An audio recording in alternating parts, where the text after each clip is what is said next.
Before starting the Shiur today, I want to say a few words of thanks to HaKadosh Baruch Hu. It was brought to my attention that this week's Kuntris is number Tuf, which is 800. Shonachov Daled, 24 years, and since we started printing and sending out the Kuntris every week, this is number 800, which is a milestone, and I'm very moved. So when you give a Shiur in Daf Yomi, from time to time you make a siyum.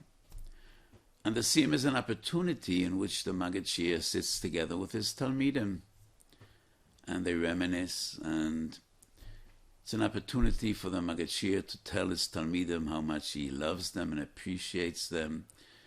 It's an opportunity for the Talmidim to tell the Maggid Shiur how much they enjoy his Shiurim, what a great Shiur he says. So this is the 24th year of the Kuntras, but it's almost 50 years since I started being Marbitz Torah Berabim. I never made a siyum. So I never got together with my Talmidim to have an opportunity to tell them how much I appreciate them, my great Talmidim. Many of them, Rabbonim, Marbitzei Torah Berabim, to thank them for the privilege they give me. And my Talmidim never have an opportunity to tell me what a great Maggid Shiur I am. Because we never make a siyum. We only begin. Every week we have a new atchola, but we never have a siyum. So, Baruch Hashem. So my heart overflows with gratitude to my Talmidim. Thousands of them I never saw. Many of them never saw me. But wherever I come in the world, people approach me and tell me, I'm your Talmid Muvak, from your Shiurim, from your Sforim. But Be'ikar, I want to thank HaKadosh Baruch Hu, and thank two giants who had great influence, and I owe so much to them for my Herbotzes Torah, besides my unbelievable parents, about whom I spoke many times. But I want to mention my Rebbe first and foremost. I had the schus to be Mishamish, one of the greatest giants of our time, the Divrei Yatzev, Kvoit Kedushas, the Tzanzer Rebbe, the Kloisemoger Rebbe. I was a younger man just a short time after my chasana, and he told me, you need to be Marbitz Torah. And I started being Marbitz Torah b'yeshiva, and after a short while, I started giving shiurim in public. One and two and another one and another one, and that goes back almost 50 years. And once when I came to visit my Rebbe, he said, Ze chelki makol hamoli, that my Talmidim are Marbitz Torah. I owe so much to him. And after years, not many years, Tzeirei Agudas Yisrael, called Tzai in Bnei Barak, approached me. They asked me to start giving shurim in their shul in Bnei Barak. Teferes Shimon, Rebbe Kiva, 79. But they told me, I can't start before I go to visit Moron, the Rosh Hashiva Rav Shach. He needs to say, you're okay. And that was the first time I went to visit Rav Shach. And when I remember the covet that he gave me, I'm embarrassed. I feel ashamed because I definitely didn't deserve it. But he embraced me and he gave me so much chizuk and idud. And I was zeicher to unbelievable kirva And I came to visit him since that first visit many times. And he actually learned in my Sforim. And I know from his Talmidim, the last Machzor, Rav Shach gave Shurim and Ponovich. They learned Psochim. My Sefer was on his table. So these two giants were very instrumental in the schus that I have, lahagdil Torah or lahadira. But be'ikar, I take this opportunity to thank HaKadosh Baruch Hu. Achoinen la'adam das. And Chazal teach us, whenever a person thanks HaKadosh Baruch Hu, it needs to be moido ala ovar, v'tzoyek ala osod. Not only mevakesh, tzoyek ala osod. He needs to cry out from the depth of his heart. And so do I today, right now. No words to thank HaKadosh Baruch Hu. Ilu pinu molei shiro kayom ein onu mispikim lahoidois ulahalel ulishabeach. And I cry out from the depth of my heart. Ad hainu azarunu rachmecho. Va'al titshenu Hashem Elokeinu lenetzach. Ko yiten Hashem v'ko Yosef. I should be able for many more wonderful years together with all of you be zoicha l'shtashea b'divrei Torah u'lahagdil Torah u'lahadira. So let's learn. So first I apologize, there's some construction going on in a building next to ours, and so there might be some noise in the background, but Chazal say trei kol lo mishtame, avar aide de chaviva. If one of the two voices is more chaviv than trei kol mishtame, and I very much hope that my voice is more chaviv than the background noise. So this week is Pashas Pekudei, and we are Messiah Chumash Shemos. And after 5 Parshios, Trumet Tetzaveh Kitiso, Vayakal Pekudei, finally, Vayehi b'chodesh harishon b'shon hashenas be'echad l'chodesh, hukam ha'mishkon. And the sugya we will be discussing today is Binyan L'Shah. All the Lametes Malachas are learned and derived from a Kamas HaMishkan. But all the others we learn from various different stages of preparation to a Kamas HaMishkan. Melechas Boneh we learn directly from the erection, from the building of the Mishkan. And today we discuss the concept, the question of Binyan L'Shah, a temporary binyan.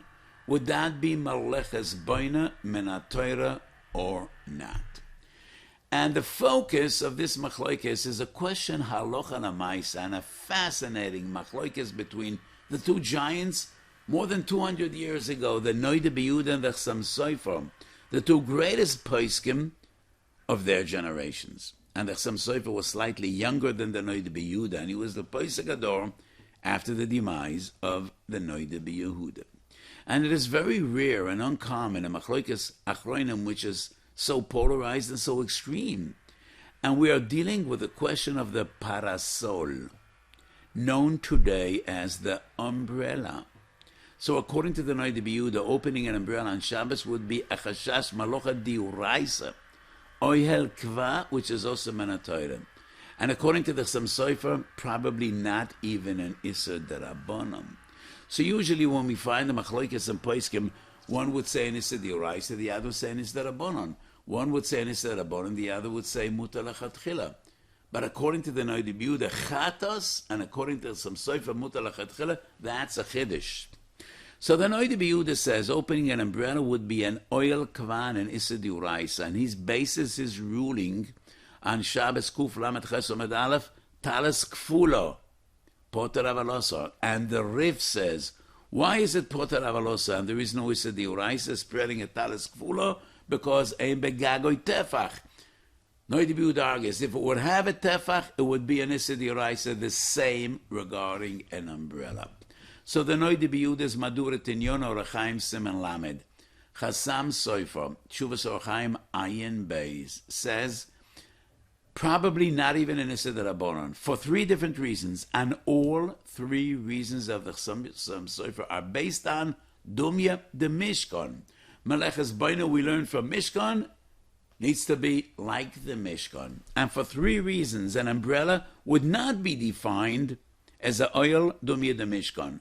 Number 1, it's not a binyan kva. It is a binyan l'sho. And a binyan l'sho is not a binyan. Number 2, it's a strange oil. It's an oil that person carries wherever he goes. Wherever he goes, the oil goes along. And that is not dumya de Mishkan. Number 3, in the Mishkan diarrheas were from the roof down to the floor. So an oil diuraisa is only if the mechitzas go all the way down to the floor. So for 3 reasons, the Chassam Sofer says, definitely not an Issa diuraisa, probably not even an Issa derabanan. And all 3 are based on Mishkan. We will not discuss today number 2 and number 3. I spoke about those concepts and other opportunities. Today we speak about binyan l'sho. But I just want to point out an interesting phenomenon. In some areas, Achshar Dora, the Chassam Sofer testifies that in his city, in Preshburg, most of the people use umbrellas on Shabbos, Mokum Sheyesh Eruv. The Noidi B'Yehuda says in his city, many people use umbrellas on Shabbos. Ani moicha bohem, but some don't listen to me. I heard from elders that in Western Europe, before the Holocaust, and then even in some cases after the Holocaust, they used umbrellas on Shabbos. Not so much in Eastern Europe, where the Hasidim lived, but in Germany, in Amsterdam, in different kehelas in Western Europe, until recently. But Mokum Sheyesh Erev, they used umbrellas on Shabbos. No longer. I don't think in any frum community in the world people would use umbrellas on Shabbos. So we will discuss the controversy of the umbrella, but primarily the sugyas of binyan l'sho, dumya de Mishkan. It all starts with the Yerushalmi. Shabbos nun beis omed beis. Ma binyan hoyo b'mishkan. Chazal ask, where do we know Boneh is one of Lamates Malachas? Ma binyan hoyo b'mishkan. Hakomes ha-mishkan. V'chilo binyan l'shohu. It's a binyan l'sho. How could it be a malacha d'oraisa? Rabbi Yossi says, "Given the chesiv al pi Hashem yachlam al pi Hashem yiso, it is kebinyan oilam." No, it's not a temporary binyan. It's not a binyan l'sho. Why? Al pi Hashem yachlam al pi Hashem yiso. So the Mephosh Yerushalmi say, when they put up the Mishkan, they had no way of knowing how long they're going to be here. Membeis masois. Some were very short, some were very long, and therefore, when they put up the Mishkan, it wasn't defined as a temporary. Because how would they know how long they're going to be here? Rabbi Yossi Barabun Omer, no, it still is a binyan l'sho, because they didn't know how long, but they did know one thing. They are on their way to Eretz Yisrael. So wherever they put up the Mishkan, it was only temporary. It was a binyan l'sho. They could not know how long they'll be here, but they did know one thing, not very long. Because the Kodesh Baruch Hu promised to bring them to Eretz Yisrael. So it is a binyan l'sho. So what is the halacha? Interesting, the Noidi B'Yehuda doesn't even bring the Yerushalmi. He doesn't even discuss this sugya. He bases his psak on the Rif that I quoted, Talis Kefula. But I wonder, because Talis Kefula is not a talis that you wear on your shoulders. Rashi on the spot, Shabbos Kufra Ches, and the Rif both say Talis Kefula is attached to 2 walls, to 2 buildings. You have an alley between 2 buildings, and you spread it the talis and you screw it into the wall. So therefore the question is only, does it have a tefach or it doesn't have a tefach? But it's permanent, it's not temporary. And the Noidi B'Yehuda doesn't touch upon this issue. There's some Sofer comes along and he says, an umbrella, a parasol, is a binyan l'sho. And it's a machlokes Yerushalmi. Some Sofer wants a proof on Shabbos Lamed Aleph and Bavli that binyan l'sho is not a binyan. And the Mishkan is defined as a permanent binyan and not a temporary one. What's the raya? Shabbos Lamed Aleph Omid Beis. Chazal deal with Melacha Soisa. And Soisa is not chayav only al manas levnois. Just like moichek al menas lichtov, korei al menas litfor. Because these melachos by the very nature are mekalkel. So it is only defined as a tikkun if it is letzorech binyan, letzorech ksiva, letzorech tfira. And the Gemara says, soisa needs to be soisa menas livnois b'mekoimoi, v'lo b'mokoim achar. And the Gemara asks, but the Mishkan was not soisa menas livnois b'mekoimoi. They took it apart here, and they put it back up in the next stop, in the next destination. And we learn soisa from the Mishkan. The Gemara answers, Kivin d'chsev al pi Hashem yachnu al pi Hashem yisou, keman the livnois b'mekoimoi dami. So the Chassam Sofer doesn't go into an explanation, but he says one thing. This is the svara of Rabbi Yossi Yerushalmi. Kivin d'chsev al pi Hashem yachnu al pi Hashem yisou, keman de kavua dami. Kivin d'chsev al pi Hashem yachnu al pi Hashem yisou, keman de livnois b'mekoimoi dami. Halacha ke Rabbi Yossi. In Mishkan, there was a binyan kava and binyan l'shah, einoi binyan. If not for the Chassam Sofer, I would have a totally different interpretation of Shabbos Lamed Aleph. And according to my understanding, it has nothing to do with the Yerushalmi. Why do we need necessarily almanas livnois bim koimoi? I think this svara is a svara pshuta biyosa. It's so logical and so simple. Soisa cannot be defined as a tikkun unless it is totally necessary letzorech binyan. You can't build unless you destroy.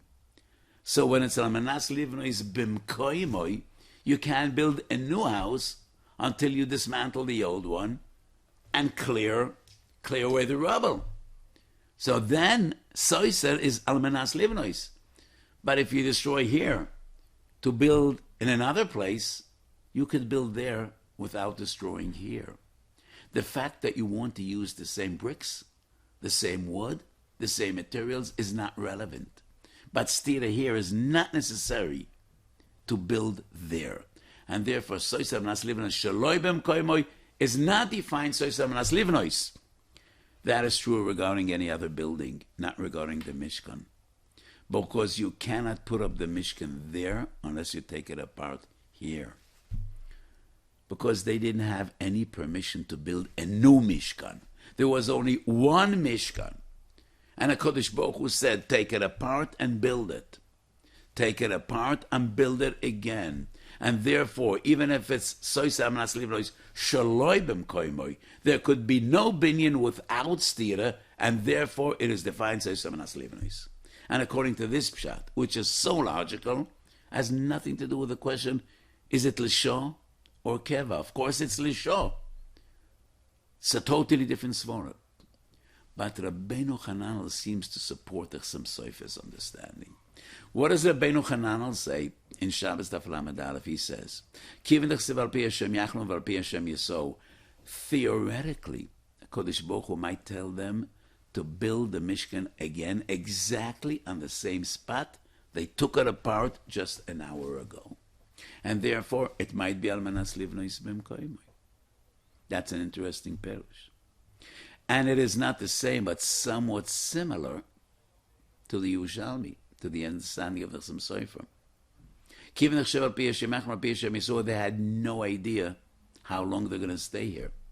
They had no idea where they need to build it again. So the Gemara Shabbos deals with Soisa, the Yerushalmi deals with Boneh, but it's two sides of the same coin. I must say this, and I feel uncomfortable. Ufer ve'efer ani tachas kapois ragleim sherabeseinu achroinim. Some Sofer Noide Biyuda goes without saying, going back 1,000 years to Rabbeinu Hananel. I'm like dust. Kachidarka shel Torah. Rabbeinu Hananel's pshat seems to be very far-fetched. Kodesh Baruch Hu might tell them to put the Mishkan up exactly in the same place it was. That doesn't make sense. The only reason to take the Mishkan apart and to build it again is because they were on their way. Masois, Membeis Masois. They came ever closer and closer to Yerushalayim. That was Ritzoin Hashem. Why would a Kodesh Baruch Hu tell them to take the Mishkan apart and to erect it exactly in the same spot? That doesn't make sense. And the fact is, it never happened. But it's Rabbeinu Hananel. But I would say all the other Rishonim maybe would accept my pshat. Even if it is shaloi b'mkoimi, it is as if b'mkoimi, because there is no way to build the new binyan without taking apart the old one. But I argue, even according to Rabbeinu Chananel, it has nothing to do with the Chassam Sofer, with the Yerushalmi. And we must say, Almanas Livnois B'mkoimo is one concept, but it's still a binyan l'sho. Like the Svor of Rabbi Yossi Berav Bun, they're on their way to Eretz Yisrael. And therefore it is not a binyan olam, it's a binyan l'sho. And why do I say this? Because otherwise we have a stira in Bavli and Masechet Shabbos. Shabbos Ayin Daladum and Beis. The Gemara deals with Melechas Kosher. And the Gemara asks, where was Kosher in the Mishkan? The Gemara says they needed to tow down the Yerias to the Asedos. Otherwise the Yerias would blow away in the wind. So they were Kosher.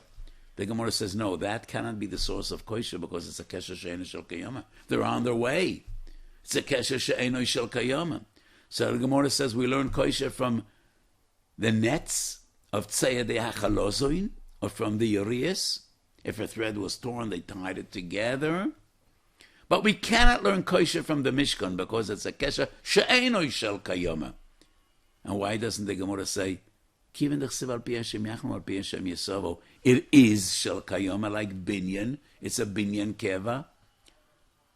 So this arrived from the Gemara, no. The Bavli holds that the Mishkan is a binyan l'sho, and therefore the kesher is a kesher she'ena shel kiyama, and the binyan is a binyan l'sho. Lo kedivrach Chassam Sofer, raya to the Noida B'Yehuda. Binyan l'sho is a binyan, because the Mishkan was a binyan l'sho. And we must say, it is still ka'almanas livnois b'mkoimoi. The Gemara Shabbos Lamed Aleph does not contradict Shabbos Ayin Dalet. But Gemara number 4 is a problem, and that's Erev and Nun Hayom and Beis. Erev and Nun Hay is a totally different concept. Iruvei Techumin, Alpayim Amo. Where do we start measuring and counting those Alpayim Amo?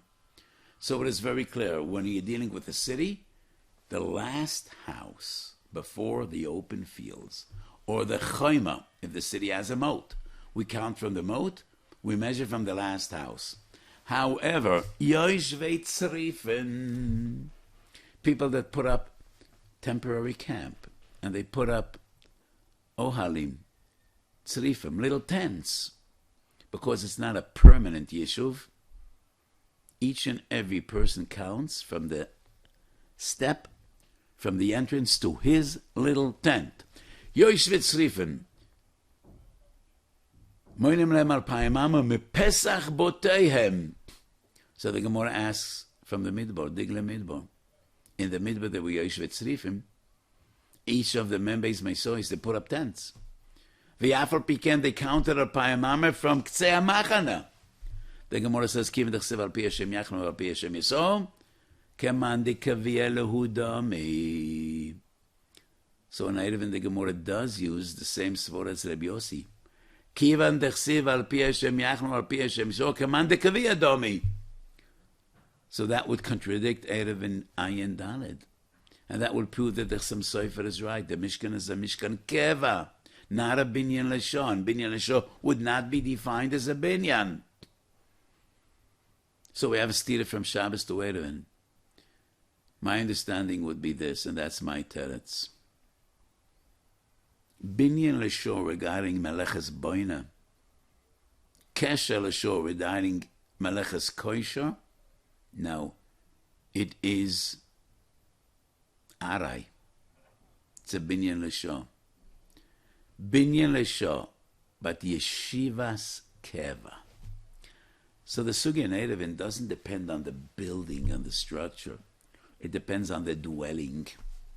So Yoshvei Tzrifim are Yeshivas Keva. But regarding the question of Melechas Shabbos, it is Binyan Lashon.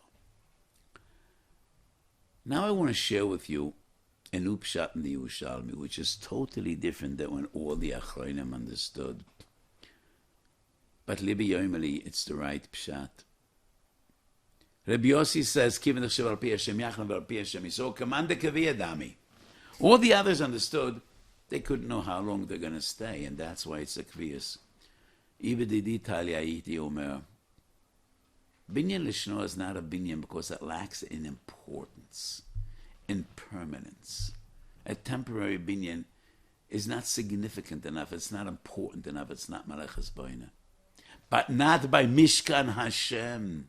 Kivin Chshav al Pi Hashem Yachna al Pi Hashem Yisrael. And this is Mokom Ashroas Hashchino. And they're called Keman de Kaviyah Dami. This building has so much importance. Keman de Kaviyah Dami. Even though it is temporary. Not that it's not temporary. It's temporary, but that is not relevant.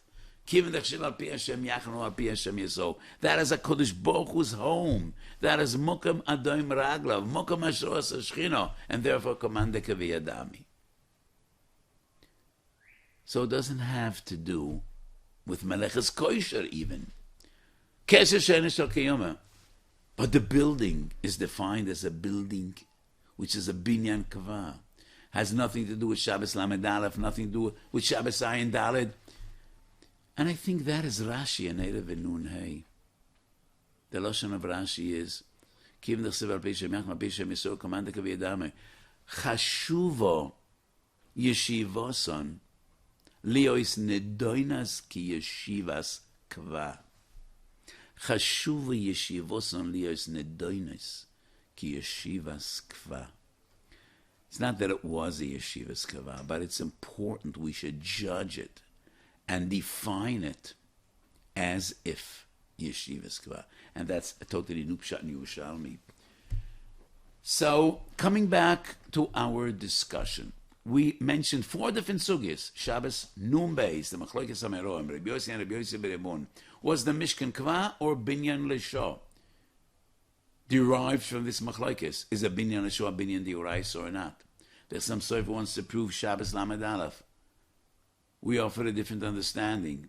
I proved from Shabbos Ayin Daled that Binyan Lesho is not defined as a Binyan. Just like the Kesher is not a Kesher Kiyama. Erev and Nun Hey. It is permanent. The chilik between Dinei Tchumin, Yeshivas Kva, and Meleches Boneh, which is a binyan lesha. This is a fascinating sugya, but I must comment. Ibidi d'Italia. I already explained why the question of an umbrella has nothing to do with Talis Kful and Shabbos Kuf Lamed Ches, Lo Kedivra Noide B'Yida. I also think it has nothing to do with the Yerushalmi. Binyan Lesho that the Yerushalmi discusses, and all the sources we brought from Chazal, is a binyan that could stand 1,000 years. It's defined as a binyan Lesho because of our intention. And the intention is to take it apart after a while. That's binyan Lesho. But an umbrella is not a binyan. We're dealing with the sugya of oihel. So I don't get it. It's a gemor mefaresh Shabbos Kuf Lamed Ches. And halachas pshutas in Shulchan Oil Arei is only an Isdarabanan. Oil Kva is also a Torah. Oil Arei is also a Darabanan. That's a gemora. Veleis man de palig. And there's a machlokes in Achronim. What is defined as Oil Kva and what is defined as Oil Arei? The Mishnah is a big machmir. Shin Tez Vav Sivkot Nevav Sivkot Yud Aleph. 7 days is already a Oil Kva. And I think the Mishnah quotes the Prima Godem and Eishel Avram there. Shin Tez Vav. If a sukkah fell down, you cannot build it on Shabbos or Yom Tov because it's a Oil Kva. Sukkah's Kva, 7 days is Kva.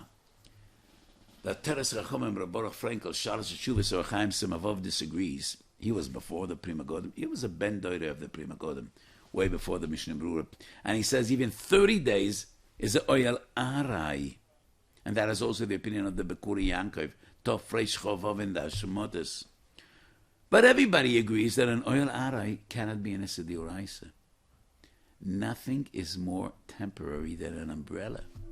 No tent is more temporary than an umbrella. You open an umbrella when it rains, when it snows, when there is a scorching sun. How long do you open an umbrella? Half hour, an hour? You come home, you close it. Nothing is more temporary than an umbrella. How could it be a D'Oraisa? What does that have to do? And it has nothing to do with binyan shah. Even if binyan shah is a binyan, that's like the mishkan, which is a structure, a binyan. You intend to take it apart. I think the question of umbrella has more to do with mitashel tarsi and menoirishel prokim, kalim that you take apart and you put them together.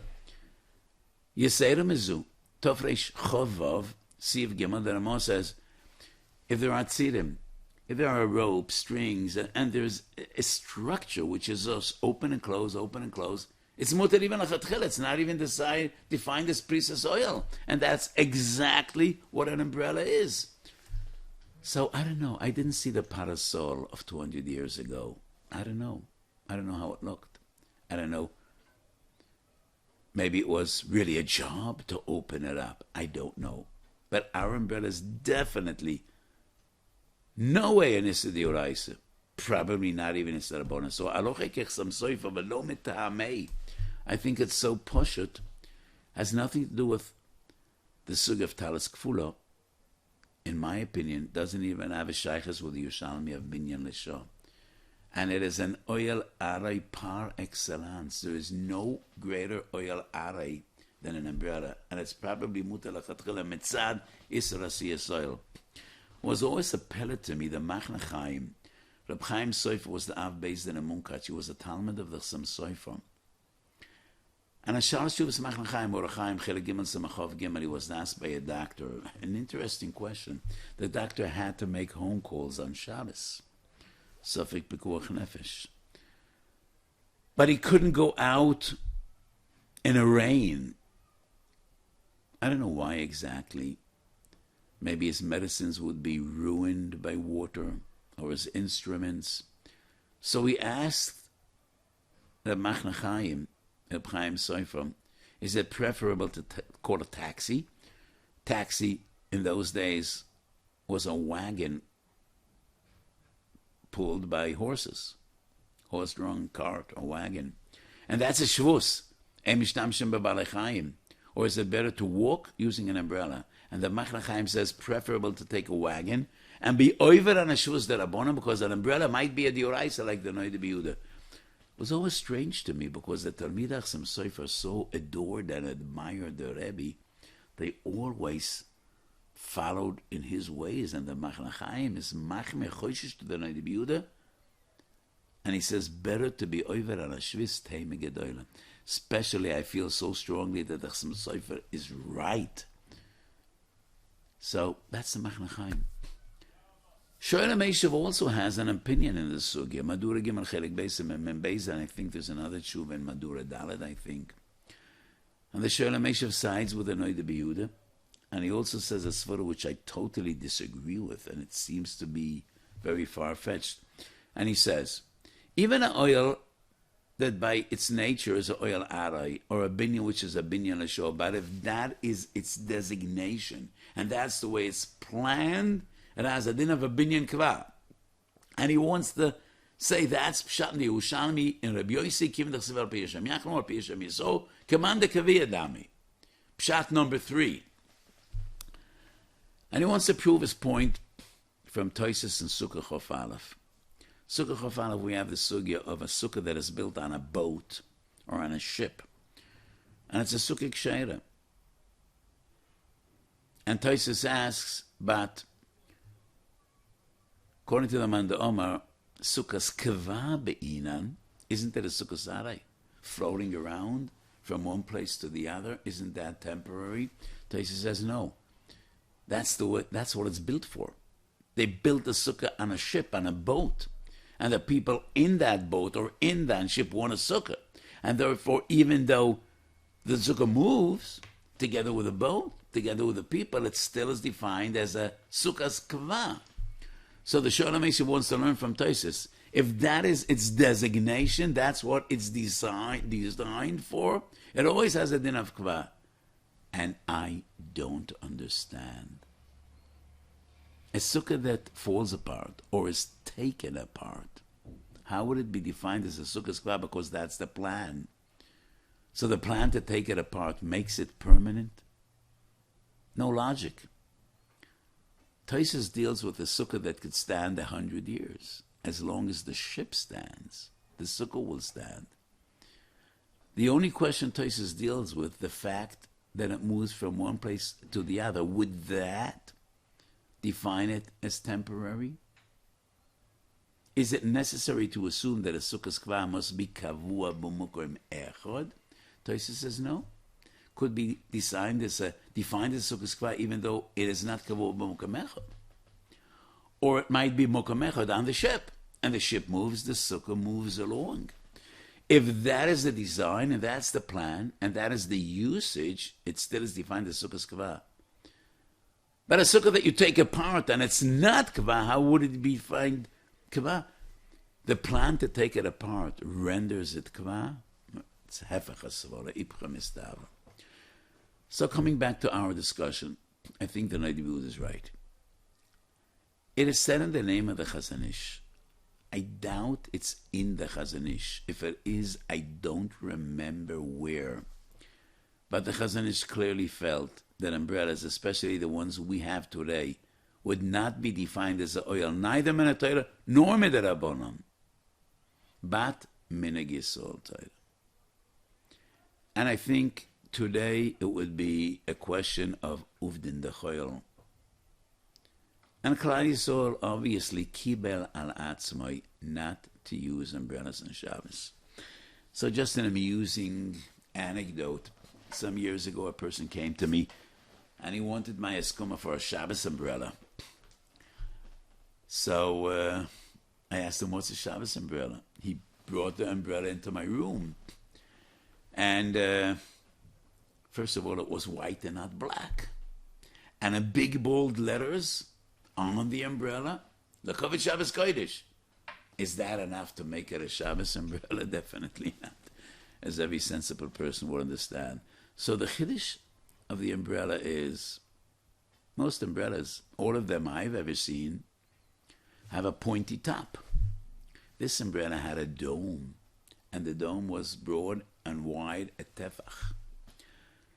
So if the oil has a tefach, mutar lahoisef al oil arai, spark of genius. That's a Shabbos umbrella. I like the idea. He wanted my eskum. I told him, you have eskum number 2. He was confused. What do you mean eskum number 2? I told him, eskum number 1, get from the Eida Charedis and come back to me, and I'll give you number 2. He didn't come back yet, so obviously he's still working on number 1.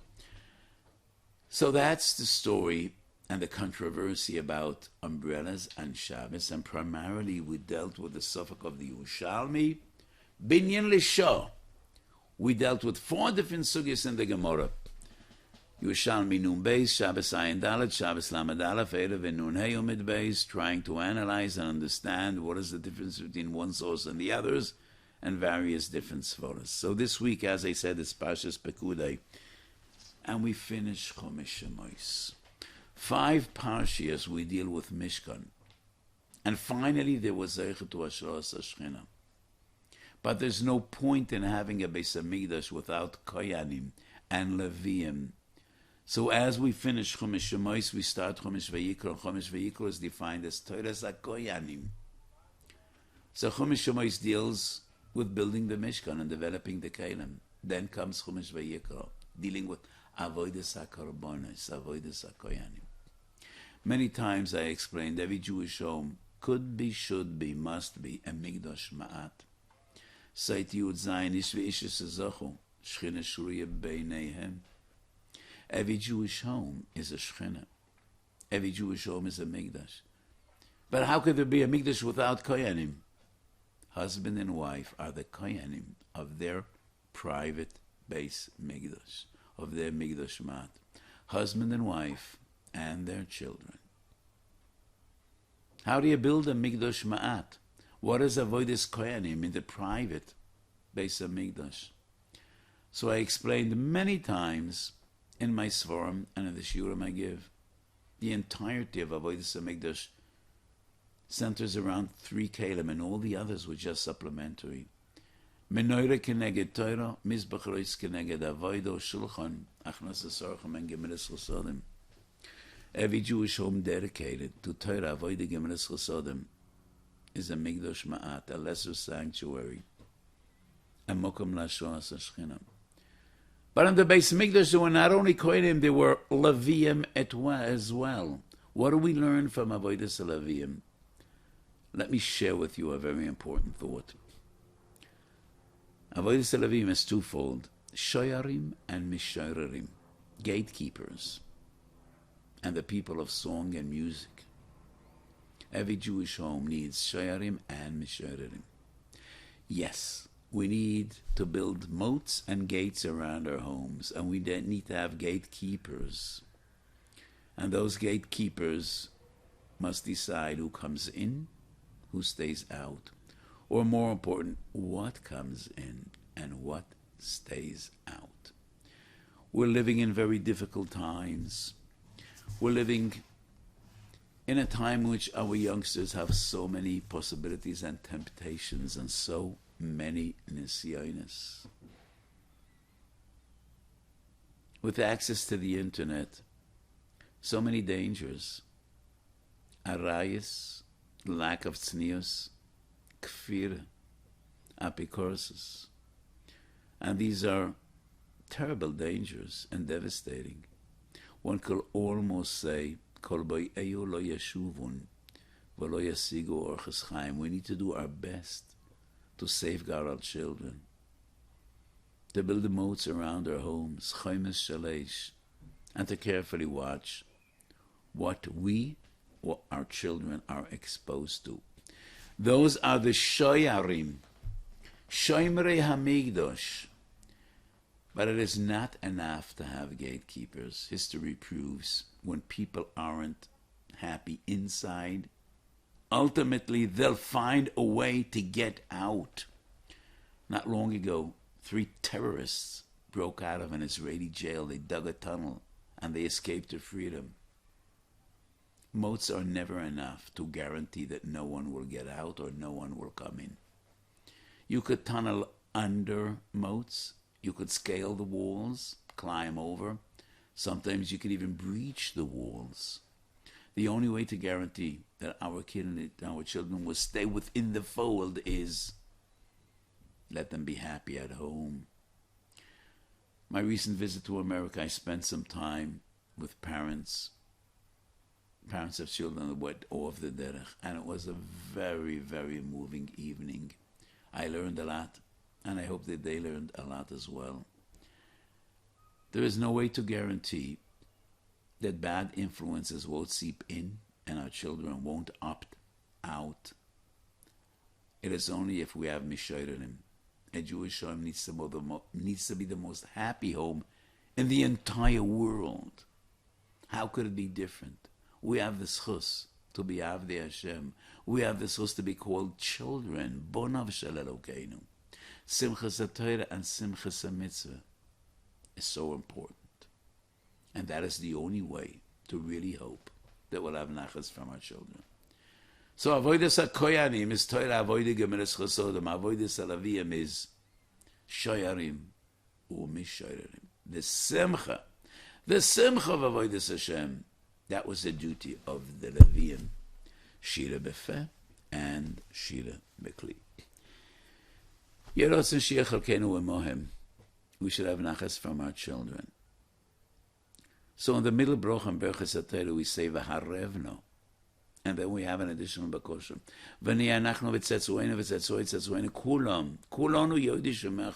It is uncommon that we have 2 different requests in the same brocha. I explained many times. These 2 bakoshas are not 2 different and separate requests. They are 2 sides of the same coin. It is only if we will be zoiche v'harevnu Hashem Elokeinu es divrei telos b'finu. If we will love Torah, if we will bask in the glory and the beauty of Torah, and we will share the sentiment with our children, and they will see and experience Simchas HaTorah and Simchas HaMitzvah, it is only then that we could really and realistically hope. V'nihiyeh anachnu v'tzetzueinu kulonu.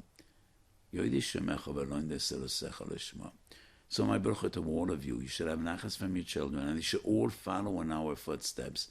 And as we learn the last psukim of Chumash Shemos, we daven once again.